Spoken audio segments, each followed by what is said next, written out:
अयोध्यावासी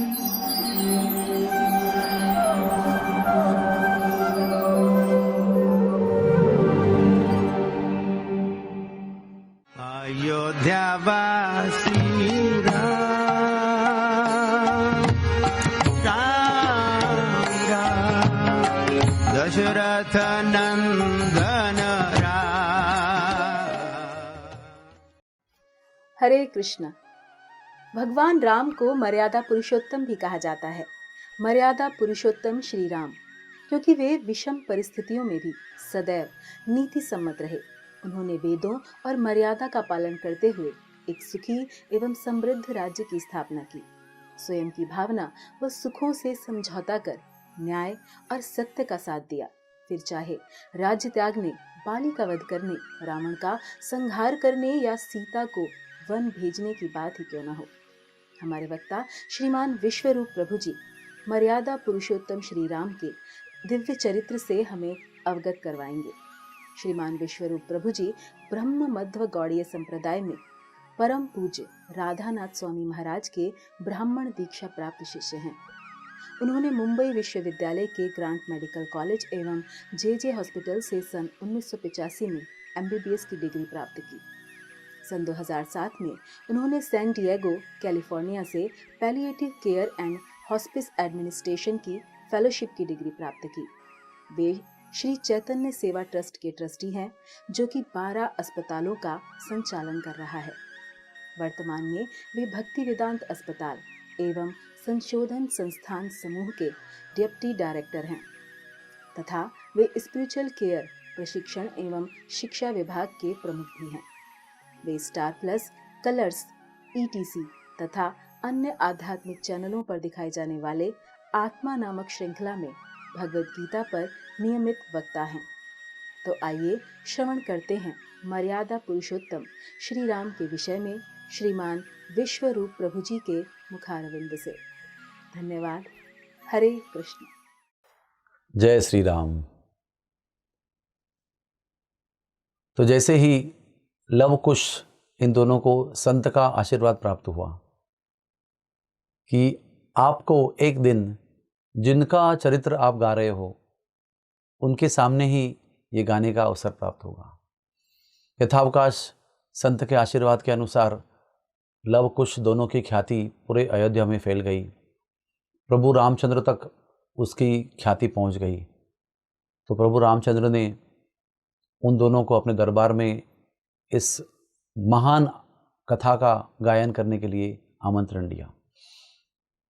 अपने भाइयों को बुलाया, अपने मंत्रियों को बुलाया, पूरी सभा नियोजित की इन दोनों के केवल गायन सुनने के लिए। और ये जानते थे कि ये दोनों मेरे ही जीवन का गायन, चरित्र का गायन कर रहे हैं, लेकिन ये उनको पता नहीं था कि ये दोनों उनके ही पुत्र हैं। उनका सिंहासन जहां लोग बैठे हुए थे उससे 18 सीढ़ियां ऊपर था। सीता देवी वाल्मीकि मुनि के आश्रम में थी, इसलिए प्रभु रामचंद्र के बगल में सीता देवी नहीं थी, वो अकेले ही सिंहासन में विराजमान थे। और 18 सीढ़ियों के नीचे सारे मंत्रीगण, सारी प्रजा, सारे महत्वपूर्ण व्यक्ति विराजमान थे और उनके बीच में दोनों ने रामायण का गायन करना शुरू किया। जैसे ही रामायण का गायन शुरू हुआ, सारी सभा मंत्रमुग्ध हो गई। सब लोग होशो हवास को बैठे। उनको पता नहीं चला कि वो कहाँ हैं, वो कौन हैं, स्त्री है कि पुरुष हैं, किस स्थिति में है, कौन सी अवस्था में है, कौन से ऋतु में है। सब कुछ बाह्य चेतना वो खो बैठे और मंत्रमुग्ध हो गए। इससे हमको ये पता चलता है कि प्रभु का चरित्र प्रभु से भी श्रेष्ठ है, क्योंकि प्रभु अकेले 18 सीढ़ियां ऊपर सिंहासन में बैठे हैं। इस बात को भी ये सब सुनने वाले भूल गए हैं। प्रभु को अकेलापन का अनुभव हुआ कि सब लोग साथ में मिलकर नीचे कथा सुन रहे हैं, 18 सीढ़ियां नीचे, और मैं अकेला यहाँ पर बैठकर सीता देवी से रहित होकर कथा सुन रहा हूँ। तो उनके मन में तीव्र जिजीविषा जागृत हो गई कि मुझे ये कथा लोगों के बीच में जाकर बैठना चाहिए, सुनना चाहिए। लेकिन अगर मैं नीचे चला जाऊंगा तो उनका ध्यान भंग होगा और मुझे वो नीचे बैठने नहीं देंगे, क्योंकि राजा के रूप में मेरा वो आदर सम्मान करते हैं। वो कभी भी ये पसंद नहीं करेंगे कि राजा हमारे बीच में आकर बैठकर हमारे साथ कथा सुन रहा है। इसलिए वो धीरे धीरे अकेलेपन को महसूस करते हुए धीरे धीरे राज सिंहासन पे उतरे और हल्के पांव से छुप छुप कर सबके पीछे गए। उन्होंने अपने राजवस्त्र उतार दिए, अलंकार उतार दिए, मुकुट को उतार दिया और एकदम सादगी वाली सूती धोती और उत्तर वस्त्र पहनकर वो चुपचाप सभा के बीच में, सामान्य लोगों के बीच में आकर बैठ लगे। और कथा में लोग इतने मंत्रमुग्ध थे कि बीच बीच में वो एक दूसरे के पीठ पर थपथपा रहे थे खुशी के साथ। जब कोई खुशी का प्रसंग होता था तो बड़े मग्न होकर वो अपने शरीर के साथ आनंद का अनुभव करते हुए बाजू में बैठने वाले लोगों के पीठ पर थपथपा रहे थे। तो फिर उन्होंने इस बीच में उनके बगल में बैठे हुए प्रभु के पीठ पर थपथपाया। प्रभु ने भी उनके पीठ पर थपथपाया। किसी को पता नहीं था वो किसके पीठ पर थपथपा रहे हैं। और बहुत देर तक ये कथा चली। उस कथा में प्रभु रामचंद्र को ये भी ज्ञात हुआ कि इन दोनों को ऐसे प्रसंग और ऐसे छोटी छोटी चीज़ों का ज्ञान है जो प्रभु रामचंद्र को स्वयं को भी नहीं था, जो उनके जीवन के चरित्र का एक हिस्सा था। प्रभु बड़े प्रभावित हो गए उनकी कथा सुनकर। वो इतने भाव से, इतने प्रेम से, इतने हृदय से वो गा रहे थे कि सब लोग पूरे मग्न होकर उस कथा को सुन रहे थे।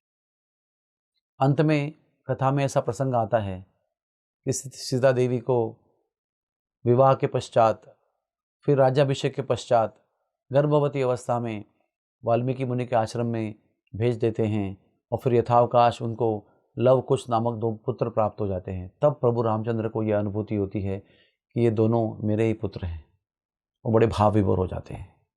कथा समाप्त होती है तो प्रजाजन पहली बार इतने समय के बाद ऊपर देखते हैं। 18 सीढ़ियों के ऊपर राज सिंहासन रिक्त था। सब लोगों के मन में भय की एक लहर दौड़ गई, कहाँ गए हमारे राजा। और उसी एक क्षण के बाद में उनको पता चला कि राजा उनके बगल में बैठे हुए हैं। सबको बड़ा संकोच हुआ, लेकिन प्रभु ने कहा कि ये कथा जो है ये सब आपके सब लोगों के बीच में सुनने लायक थी, और अगर मैं छुप के नहीं आता तो आप मुझे उसकी इजाज़त नहीं देते। तो इस प्रकार से ऋषि के आदेश के अनुसार, आशीर्वाद के अनुसार अयोध्या के साक्षात दरबार में ही रामायण का कथन हुआ। वैसे कहा जाए तो रामायण के 2 अर्थ हैं। एक है राम का चरित्र वर्णन, लेकिन कुछ संत लोग कहते हैं नहीं, ये रमा का चरित्र वर्णन है, रामायण है ये। क्योंकि रमा यानी सीता देवी का एक दूसरा नाम है, लक्ष्मी का नाम है। सीता देवी महालक्ष्मी है, सब लक्ष्मियों की स्रोत है वो। तो पूरी रामायण की कथा ये एक दिव्य चरित्र पर आधारित है जिसका नाम है सीता देवी। इसलिए कुछ संतगण रामायण को राम की कथा भी जानते समझते हैं, और कुछ संतगण इसको रमा यानी सीता देवी की कथा भी समझते हैं। और प्रभु ने भी स्वयं इसका अनुभव किया कि इस पूरे कथा का जो सार है, जो नायिका है, वो रमा देवी यानी सीता देवी है। तो यहाँ से रामायण की कथा का आरंभ होता है। रामायण की कथा अयोध्या के वर्णन से शुरू होती है। अयोध्या ऐसा दिव्य धाम था जो साक्षात भगवान के दिव्य धाम से अवतरित हुआ था। आप सबको जानकर ये खुशी होगी कि दिव्य जगत में भी दिव्य अयोध्या है, दिव्य मथुरा है, दिव्य द्वारका है। उसके आगे दिव्य गोलोक वृंदावन है, जहाँ पर श्री कृष्ण भगवान हमेशा अपने चिरंतन भक्तों के साथ में निवास करते हैं। उसके नीचे जो ऐश्वर्य संपन्न भाग है, वैकुंठ, ऐश्वर्य संपन्न वैकुंठ है, उसमें अयोध्या, द्वारका और मथुरा का निवास है। वही अयोध्या धाम, जिसको साकेत भी कहते हैं, वो प्रभु रामचंद्र के अवतार के लिए, सहायता करने के लिए पृथ्वी पर उतर आया, और वही आज का अयोध्या धाम है, जो 12 योजन लंबा और 3 योजन चौड़ा था। 1 योजन करीब 8 मील का होता है। लेकिन ये तो लौकिक मापन है उसका, लेकिन दिव्य रूप से अयोध्या नगरी अनंत थी। इसका वर्णन ऐसे आता है कि अयोध्या नगरी का वर्णन से ही रामायण का आरंभ होता है। इसमें इतनी समृद्धि थी कि अयोध्या का और एक स्वभाव था कि अयोध्या में किसी भी दुकान में ताले नहीं थे। यह अयोध्या का एक वर्णन था। जिस देश में दुकानों पर और घरों पर ताले नहीं होते, ये उसकी ख्याति थी। और दूसरी एक ख्याति थी कि जहाँ पर दान धर्म नहीं होता, तो हमें लगेगा अरे जिस जगह पर दान धर्म नहीं होता वो श्रेष्ठ जगह कैसे हो सकती है। तो दान धर्म क्यों नहीं हो रहा था? क्योंकि इतनी समृद्धि थी, ब्राह्मण, क्षत्रिय, वैश्य, शूद्र और अनेक प्रकार के लोगों में इतनी समृद्धि थी कि किसी को भी दान की आवश्यकता नहीं थी, इसलिए वहां पर दान धर्म नहीं होता था। अयोध्या यानी इस जगह पर कोई युद्ध नहीं हुआ था, इस जगह पर किसी की युद्ध करने की हिम्मत ही नहीं थी। और एक अर्थ है अयोध्या का अजिंक्य, यानी उस देश को कोई जीत नहीं सकता था। इतनी सुंदर और तकनीकी सुरक्षा व्यवस्था अयोध्या में थी।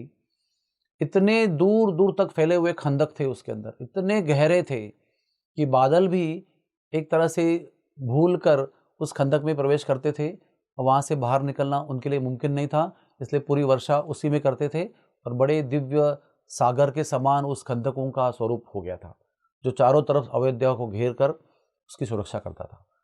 उसमें अनेक प्रकार के शस्त्र अस्त्र चिपक के लगाए गए थे, जिसमें छोटे से मच्छर से लेकर बड़े बड़े ऐरावत हाथी जैसे भी जीवों को नष्ट करने की शक्ति उसमें थी। तो ऐसे अयोध्या में दशरथ राजा थे।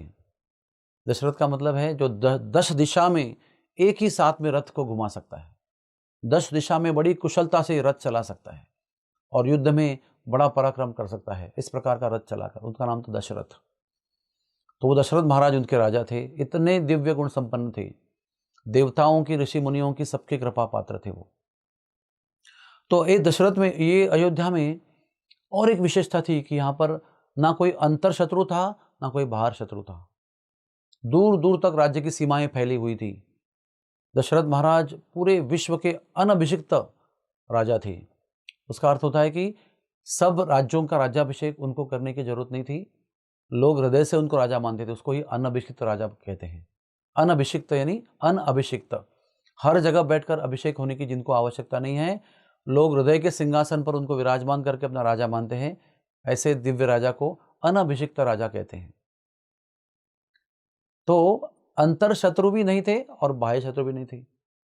बाह्य शत्रु का अर्थ होता है कि जो बाहर से आक्रमण करते हैं, इस राजा को शत्रु मानते हैं, लेकिन इनके राज्य में पूरे विश्व भर में कहीं भी शत्रु नहीं था।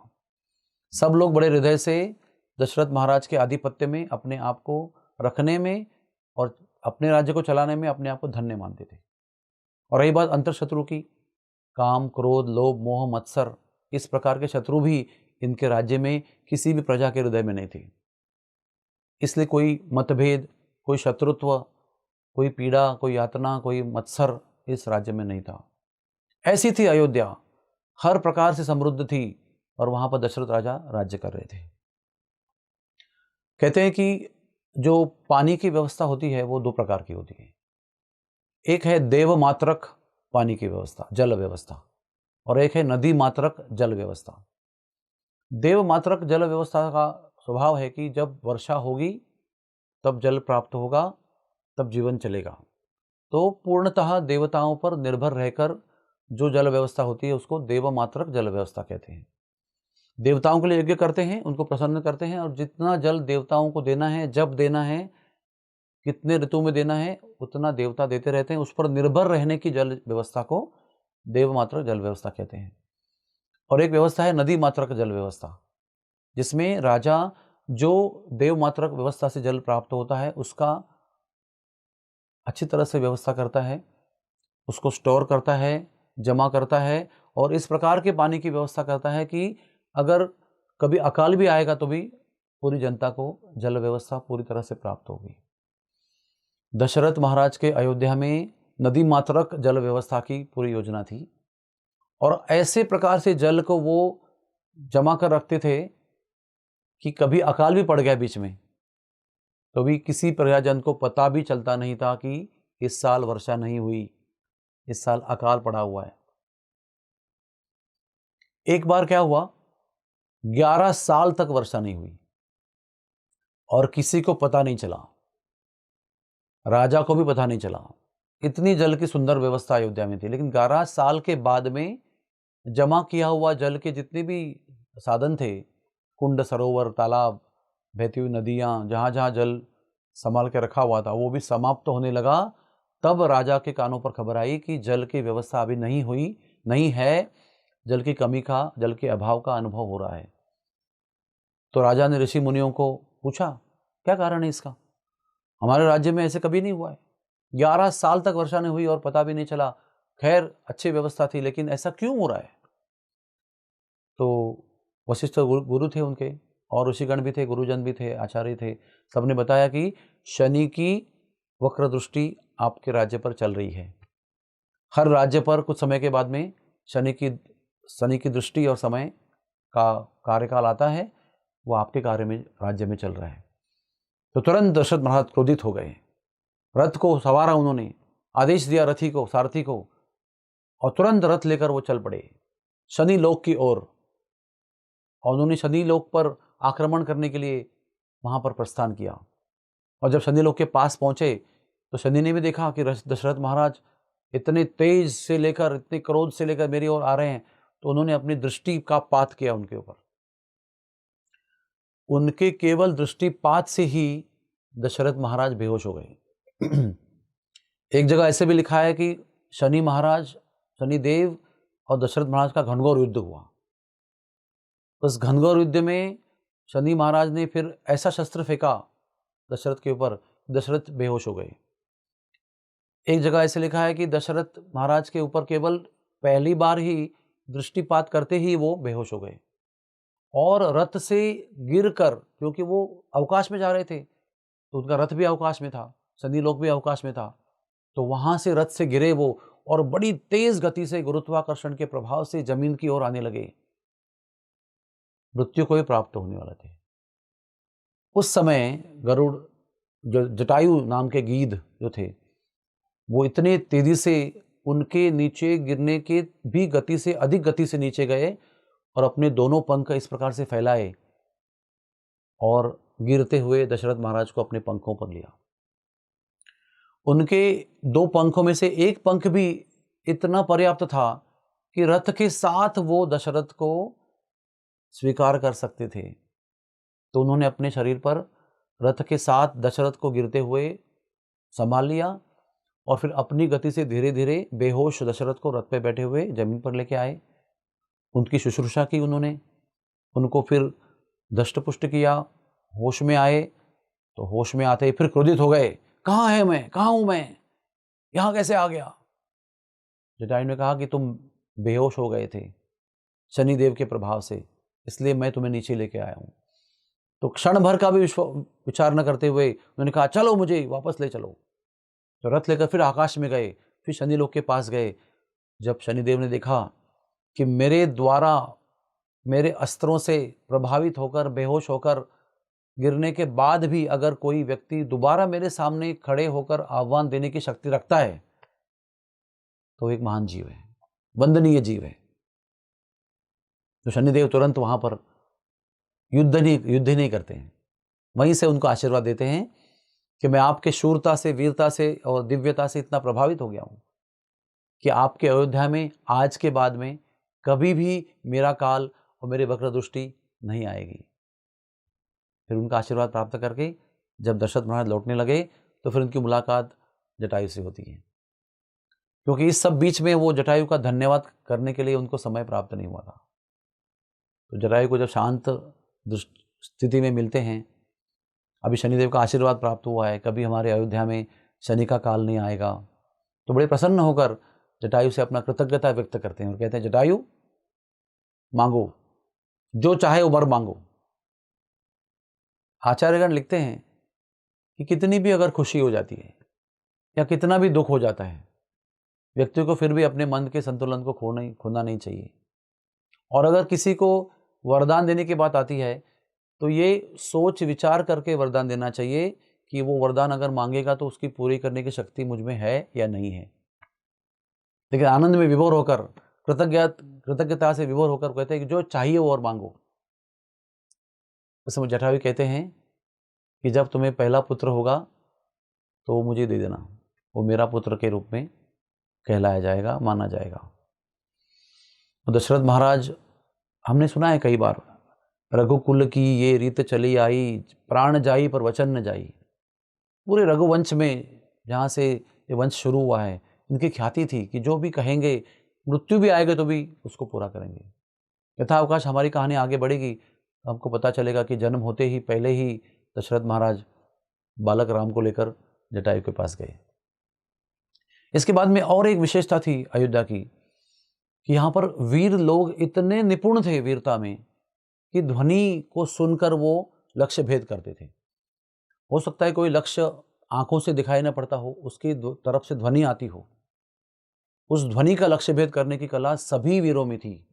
दशरथ महाराज भी इस कला में बड़े निपुण थे। लेकिन अयोध्या में कहीं भी ध्वनि का लक्ष्य भेद करने की परमिशन नहीं थी। ध्वनि का लक्ष्य भेद करने की अनुमति किसी को भी प्राप्त नहीं थी। इसका कारण था कि एक दिन शिकार खेलने के लिए जब दशरथ महाराज चले गए तो उनको दूर से संध्या हो गई थी, शिकार प्राप्त नहीं हुई थी, अंधेरा होने जा रहा था। दूर से उन्हें जल में ऐसे गुड़ गुड़ गुड़ आवाज आती है, तो उनको लगा कि कोई शेर या कोई हिंस्र प्राणी, कोई खूंखार जानवर है। तो उस गुड़गुड़ पानी की आवाज़ देखकर उन्होंने ध्वनि का लक्ष्य भेद किया उन्होंने, और ध्वनि को सुनकर वहाँ पर बाण फेंका, तीर चलाया। तो उनको उम्मीद थी कि कोई गर्जना होगी सिंह की या शेर की, लेकिन एक बालक की तीक्ष्ण आवाज़ सुनाई पड़ी उनको, बड़ी जोरदार चीख सुनाई पड़ी, दर्द भरी। तो भाग के गए तो क्या देखा, एक बालक जो है वो पानी भरते हुए, उसके हाथ में घड़ा है और पानी का घड़ा गिर गया है, उसके छाती में ये बाण लगा हुआ है जो दशरथ का बाण था, जो बाण छाती को विद्ध करने के बाद उससे बचना किसी के लिए मुमकिन नहीं था। उतने में और दो चीखें सुनाई पड़ी उनको। तो दशरथ को पता चला, बालक जो मर रहा था, कि मैं मेरे माता पिता के लिए जल लेने के लिए यहाँ पर आया था। मेरे माता पिता अंध हैं, जिनकी सेवा के लिए उनको प्यास लग रही थी, इसलिए मैं जल लेने के लिए आया था। अब मेरे माता पिता को जल कौन देगा? तो ये घड़े में पानी भरकर भागते हैं। उतने में बालक श्रवण, उसका नाम श्रवण बालक था, उसकी मृत्यु हो जाती है। फिर तीव्र पश्चाताप करते हुए, अपने किए को कोसते हुए वो जल लेकर भागते हैं, और जहाँ पर उसके अंध माता पिता बैठे हैं उनको जल देते हैं। तो कहते हैं, हमारा श्रवण पुत्र कहाँ है? तो बड़ी ही शर्म से, बड़े ही संकोच से, बड़ी अपराधी भावना से दुखी होकर आंखों से अश्रु बहते हुए बताते हैं कि मेरे हाथ से ऐसा ही क्रूर कर्म हुआ है, ऐसा बड़ा भयंकर अपराध हुआ है। तो उस समय इतने जोर से चिल्लाते हैं वो, इतने जोर से चीखते हैं, आक्रोश करते हैं अपने पुत्र के वियोग से, कि जल को प्राशन न करते हुए वहीं पर शाप दे देते हैं दशरथ को, कि जिस तरह से पुत्र वियोग में हमारी अभी मृत्यु होगी, हम प्राण त्याग देंगे, उसी प्रकार से आप भी पुत्र वियोग में अपना प्राण त्याग देंगे। और उसी समय उनके आंखों के सामने, उनके हाथ से दिया हुआ जल न पीते हुए भी तुरंत ही वो प्राण को त्याग देते हैं। एक तरफ से बालक का मृत्यु, उसी कुछ क्षणों के बाद में माता पिता की मृत्यु। ऐसा भयंकर शाप प्राप्त करके बड़ा दुखी होकर दशरथ महाराज अयोध्या लौट के आते हैं। बड़े भारी पैर से, हृदय से लौट के आते हैं, बड़े दुखी होकर सबको, ऋषियों को, मुनियों को, घर परिवार को अपना वृत्तांत सुनाते हैं। और उस दिन वो आदेश देते हैं कि अयोध्या में इसके बाद कभी भी ध्वनि का लक्ष्य भेद नहीं किया जाएगा। इतनी सूक्ष्म युद्ध की कला होने पर भी अयोध्या में कभी भी इसका प्रयोग नहीं किया गया। वर्णन ये आता है कि छोटे से छोटा योद्धा भी इस कला में निपुण था, और बड़े बड़े युद्धों में वीरता और विजय प्राप्त करने के लिए ये सूक्ष्म कला बहुत आवश्यक थी। फिर भी राजा ने आदेश दिया था, इसलिए राजा के पास सारी कला होते हुए भी अयोध्या में इसका अनुमति नहीं थी। तो हम देख सकते हैं कि दशरथ महाराज के जीवन में जो कर्म धर्म संयोग होता है उसको कोई टाल नहीं सकता है। इस जीवन में हम अगर कोई यकश्चित तुच्छ व्यक्ति हैं, या हम कोई महान व्यक्ति हैं, या हम कोई राजा हैं, या हम कोई ऋषि हैं, हम कोई मुनि, हम देवता हैं, फिर भी कर्मों का जो खेल है उससे कोई बच नहीं सकता है। जो विधाता ने लिखा हुआ है, जो हमने पूर्व कर्म किए हुए हैं, उसके फल से कोई बच नहीं सकता है।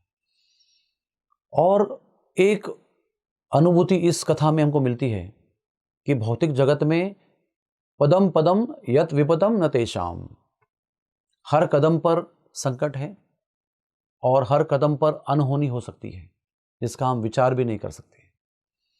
दशरथ महाराज तो हमेशा की तरह शिकार खेलने गए थे, हो सकता है कई अनंत बार शिकार करने गए होंगे और शेर, हाथी और खूंखार जानवरों को मारकर उन्होंने लाया होगा वापस, लेकिन उनको क्या पता था कि भविष्य में होने वाले भयंकर घटना का बीज इस घटना से बोया गया।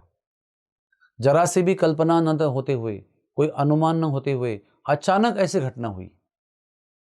इसलिए शक्तिशाली व्यक्ति को अपनी शक्ति का प्रयोग करने के पहले भी विचार करना चाहिए कि क्या मैं मेरी शक्ति का प्रयोग सही जगह पर सही कारण के लिए कर रहा हूं कि ऐसे ही उसका प्रदर्शन कर रहा हूं। दशरथ महाराज बड़ी दुखी होकर लौटे और समझ गए कि जीवन में कभी भी कुछ भी हो सकता है और ये कुछ भी जो होता है वो अधिकतर दुखदायी होता है, और ऐसे घटनाओं को सामना करने के लिए हमेशा हमें तैयार रहना चाहिए, क्योंकि हमको ये पता होना चाहिए कि हम सब लोग भौतिक दुनिया में जीवन जी रहे हैं। यहाँ पर कभी भी मृत्यु हो सकती है, कभी बुढ़ापा आ सकता है, कभी बीमारी आ सकती है और कभी भी जन्म भी हो सकता है। इसको मृत्यु लोग कहते हैं। तो ऐसे प्रसंग के बाद में वो लौट कर आते हैं और आगे का कार्य शुरू कर देते हैं। हरे कृष्णा।